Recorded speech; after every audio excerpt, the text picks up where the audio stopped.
나의 나 된 것은 다 하나님 은혜라. 예수님의 오심을 기록하는 내용들이 각 복음서마다 조금씩 다릅니다. 이 다르다는 것은 관점이 다르고 강조점이 다르다는 것을 이야기합니다. 우리가 지난주에 누가복음에서의 예수님의 탄생 기사를 봤을 때에는 예수님이 구주로 오셨다라는 것에 대한 강조점이 있죠. 구원자로 오셨다. 소테르. 여러분 기억나시죠? 요한복음을 보면 요한복음 1장에서는 예수님의 탄생에 대한 것이 구체적으로 나오지 않지만 예수님의 오심을 창조 기사에 빗대어서 하나님이 오셨다라는 것을 요한복음은 기록하고 있습니다. 마가복음은 예수님의 탄생 기사 자체가 나오지 않습니다. 그냥 단순하게 예수님을 하나님의 아들로 말하면서 하나님의 아들이 오셨습니다. 이렇게 기록을 하고 있습니다.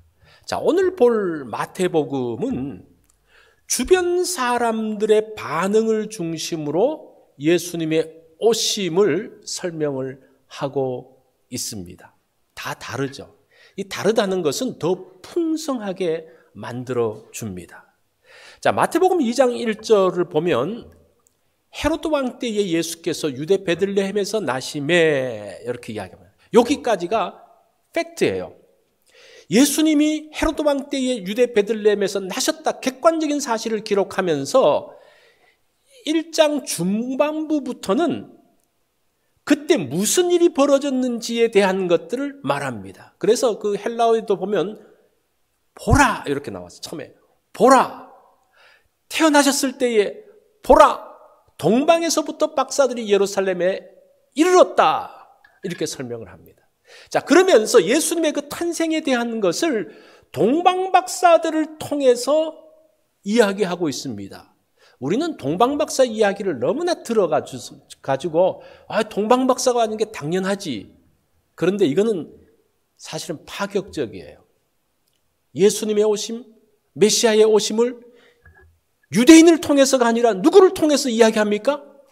이방인을 통해서 이야기한다는 것은 상상할 수 없는, 특별히 마태는 유대인들에게 쓴 복음서인데 마태가 예수님의 탄생 기사를 이방인의 증언을 통해서 말했다는 것은 굉장히 파격적인 내용이라는 겁니다. 그래서 오히려 예수님의 오심에 대해서 유대인들은 아무 반응이 없고 오히려 이방인인 동방 박사가 적극적으로 반응하고 있는 것들을 소개하고 있습니다. 그러면서 마치 유대인들에게 각성하라는 것 같은 좀 그런 느낌이 드는 거예요. 유대인들 지금 뭐 하고 있어? 메시아가 나타났는데 지금 동방에서부터 박사들이 알려주고 있잖아. 이것은 오늘날 성탄을 맞는 그리스도인들에게도 성탄을 어떻게 준비하고 성탄 때에 누구에게 초점을 맞춰야 줄지를 말하는 정말 도전적인 메시지 같다라는 생각을 해봅니다. 성탄을 가장 기다리는 사람이 누굴까요? 누가 가장 기다립니까? 장사꾼들이 기다려요. 아마존에서 기다리고 월마트나 코스코에서 가면 벌써 11월 달부터 크리스마스 추리를 세워놓습니다. 그렇게 열심으로 준비하는 사람들이 없어요. 성탄을 위해서 성탄 장식과 많은 행사들을 준비합니다. 자, 그러면서 오늘날 교회들은 성탄을 어느 정도 준비하는가에 대한 도전들을 한번 살펴보려고 합니다. 자, 그렇다고 무조건 교회를 나무랄 수도 없고 그럼 우리가 11월 달부터 해야 되냐? 뭐 그런 말은 아니에요. 자, 그래서 어떻게 이 말씀을 통해서 우리가 성탄을 준비해야 될 것인지를 한번 살펴보겠습니다. 예수님께서 베들레헴에서 나셨을 때에 동방으로부터 박사들이 왔습니다. 이 박사들은 누군가? 잠깐 좀 알아보죠. 이 사람은 동방 박사를 마고스라고 이야기합니다. 헬라어로 그렇게 이야기하는데 마고스는 매기족의 사람들, 특별히 고대 메디아 왕국의 사제들이라고 말합니다.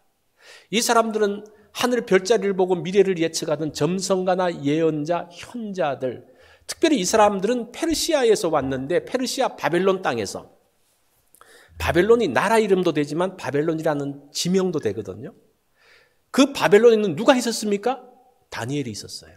그러다 보니까 다니엘로부터의 그 영향들 때문에 그곳에 있었던 그 박사들은 이 유대인의 왕으로 난 것에 대한 기다림이 있었다라고 이야기를 합니다. 자, 박사들이 예루살렘에 오게 되어진 이유를 2절 중간에 기록하고 있는데 이렇게 말해요. 우리가 동방에서 그의 별을 보고 그에게 경배하러 왔노라고 합니다. 자, 마태는 성탄절 기사를 동방박사 중심으로 기록하고 있습니다. 이방인과 예수님의 오심을 연결하고 있다? 이건 굉장히 새로운 메시지예요. 우리는 그냥 당연하게 느꼈는데 이것들을 여러분 좀 독특한 메시지라고 여러분 지금부터 생각하세요. 동방박사의 등장을 그렇게 생각하셔야 됩니다. 교회 달력에 보면 성탄절로부터 12일이 지난 날을 주현절이라고 이야기를 합니다. 주라는 말은 주인 주자고 현자는 나타날 현자죠. 그래서 주님이 나타나신 날을 주현절이라고 하는데, 그러니까 성탄절로부터 12일이 지나면 뭐 1월 며칠쯤 되겠죠. 그죠? 자, 이때에 서방 교회는 이 날이, 이 절기가 동방에서부터 박사가 예수님께 찾아온 날이다 라고 주현절을 생각하고 있습니다. 동방교회는 예수님이 세례 요한으로부터 세례를 받았던 날이 이 날이다, 주현절이다 라고 하는데, 하여튼 거기 조금 적용은 다르지만 중요한 것은 무엇인가 하니 예수님이 누구신지를 본격적으로 드러낸 날이 바로 주현절이라는 그런 뜻이에요. 그래서 동방박사를 통해서 그 예루살렘에 온 유대인들에게 예수님이 나셨다라는 것을 본격적으로 알렸다고 해서 교회가 이런 절기를 기억하고 있습니다. 그런 면에서 이 동방박사의 등장은 굉장히 중요한 의미로서 교회들은 지키고 있습니다. 박사들은 별을 보고 그에게 경배하러 왔습니다. 박사들이 본 특별한 별은 뭘까요? 이 점성가들은 모든 것을 별을 가지고 미래를 예측하고 이렇게 하거든요. 그 점성가들은 각 사람마다 다 별자리가 있다 그래요. 뭐 저는 무슨 별자리인지 모르지만 다 있다 그래요. 그래서 특별히 이쪽에서 별이 팍 비치면, 특별히 큰 별이 비치면 이것은 어떤 특별한, 그러니까 이 사람들의 말로 하면 유대인의 왕으로 나셨다라는 것을 알았다는 거예요. 자, 그러면 이 별이 무엇이냐? 특별한 별이 뭐냐? 그 학자들이 한 3가지를 이야기해요. 토성과 목성이 겹치면서 별이 밝아졌다. 뭐 이런 견해가 있고, 헨리 혜성의 출현으로 인해서 그랬다. 3번째는 초신성. 이 초신성이라는 것은 별이 폭발하면서 그 에너지가 팍 하면서 별이 크게 빛나는 어떤 이제 그런 것을 이야기하죠. 그런 것이다. 뭐 그런 이야기를 합니다. 여기서는 뭐 특별하게 우리가 그냥 이런 견해가 있다는 것만 좀 알면 될 거예요. 자, 학자들은 민수기 24장 17절에 보면 한 별이 야곱에서 나오며 한 규가 이스라엘에게서 일어나고 라는 이런 구약의 예언의 말씀을 다니엘을 통해서 전해 들었고, 그때에 유대인의 왕이 나실 것임을 알았다라고 말하고 있습니다. 자, 박사들은 이 별을 보고 동방에서부터 예루살렘에 올 것을 결정을 해요. 유대인의 왕이 나셨기 때문에, 이분은 특별한 분이기 때문에. 저는 이제 전에 이 별이 동방에서부터 계속 인도했다고 생각했는데 이번에 성경을 보면서 그게 아니더라고요. 2절에 보면 동방에서 그의 별을 보고란 말은 과거형으로 되어 있어요. 보았고, 이 과거에 한 번 일어난 사건이에요.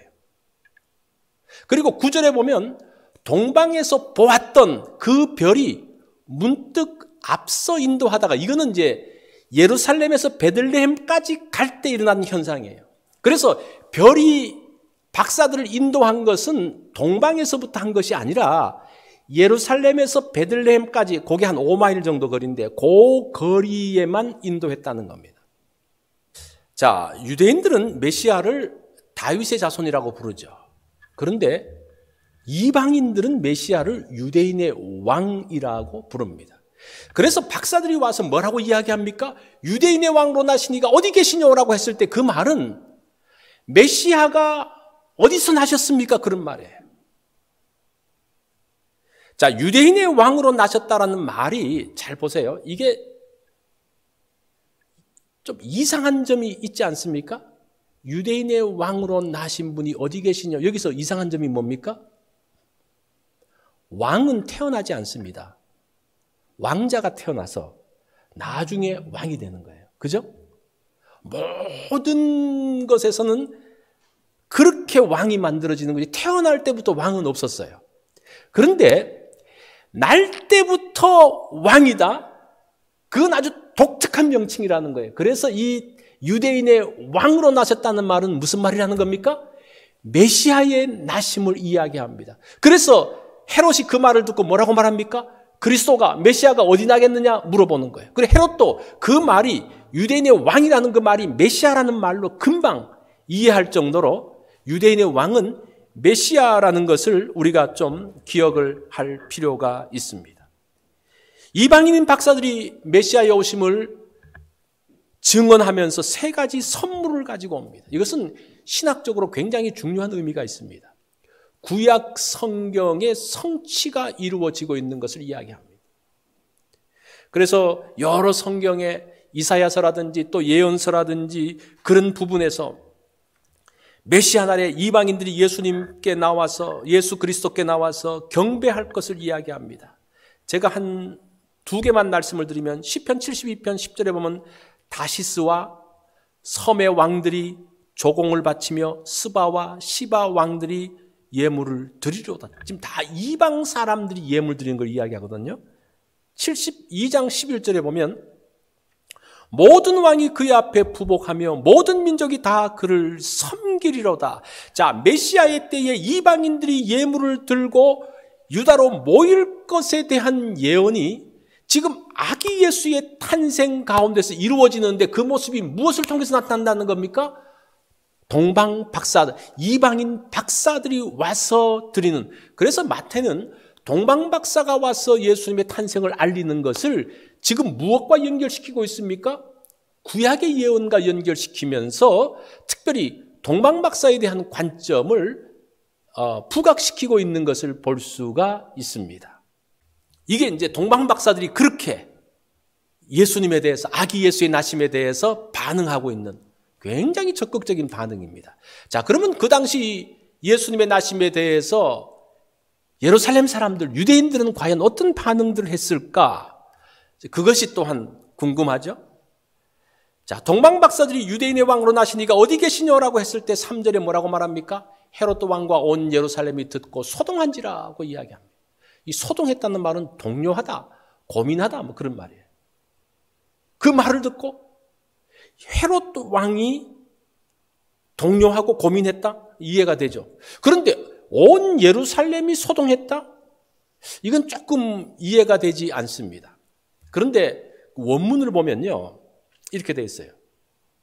헤롯과 예루살렘이 같이 했던 것을 보여주는데, 제가 요거를 원문 그대로 한번 번역을 해보면, 어순대로 번역을 해보면요, 헤롯이 소동했다, 이렇게 나와요.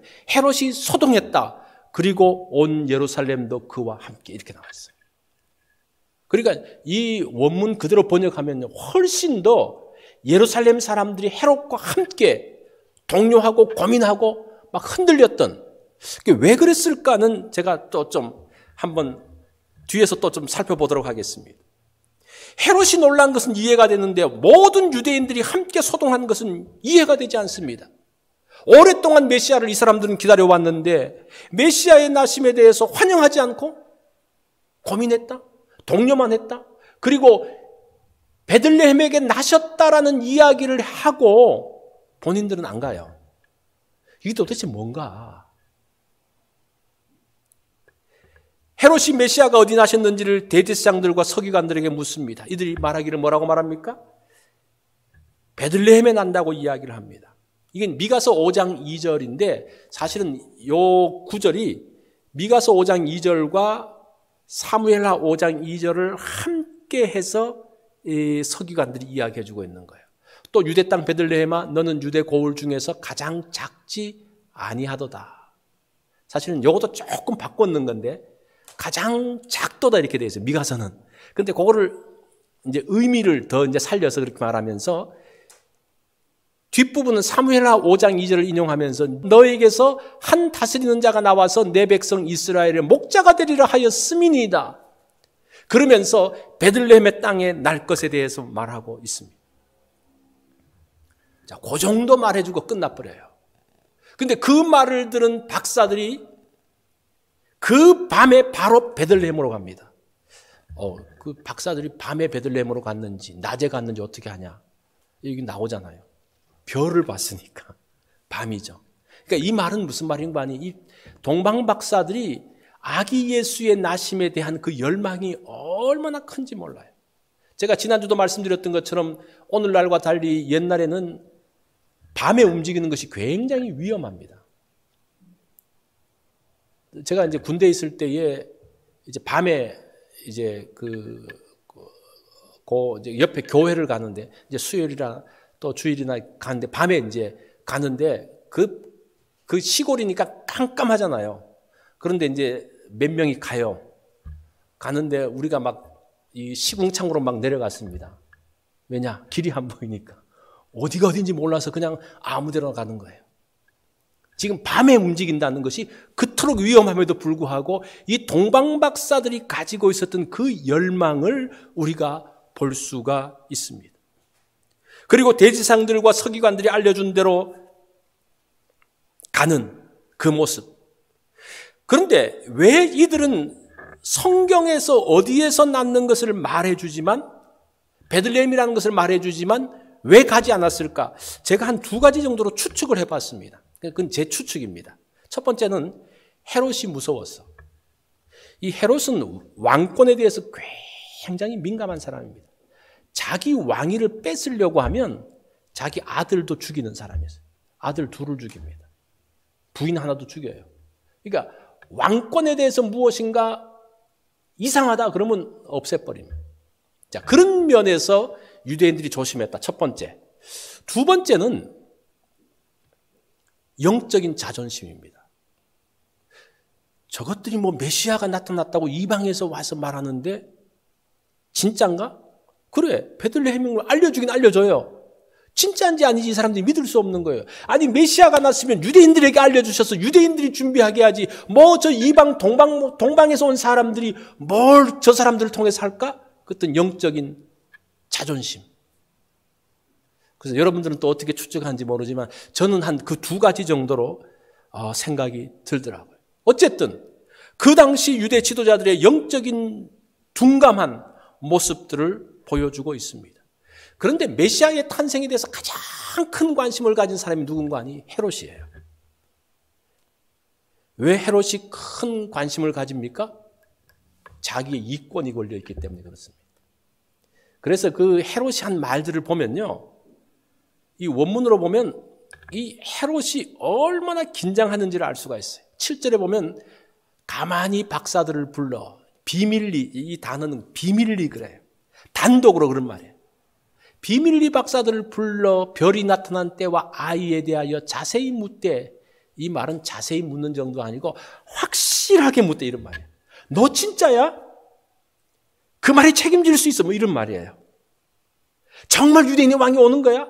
뭐 이런 쪽으로 헤롯이 확인하고 있습니다. 그 다음에 8절에 보면 아기에 대하여 자세히 알아보고, 이 자세히라는 그 말은 위하고 같은 단어인데 이 말은 또 어떻게 정확하게 샅샅이 찾아서 알아보고 뭐 그런 말이에요.